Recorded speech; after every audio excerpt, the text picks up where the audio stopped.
500हून अधिक वर्ष जुन्या जीर्ण झालेल्या प्राचीन मंदिरांचा कायापालट करण्याचा महत्त्वाचा निर्णय देवाभाऊंच्या महायुती सरकारने घेतलाय।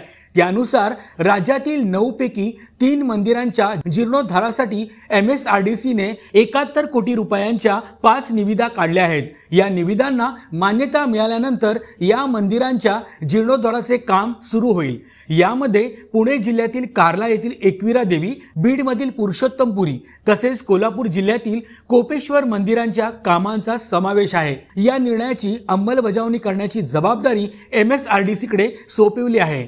म्हणजेच देवाभाऊंच्या नेतृत्वात महायुती सरकार आल्यापासून पुन्हा एकदा हिंदू सण आणि संस्कृतीला महत्त्व मिळू लागले आहे।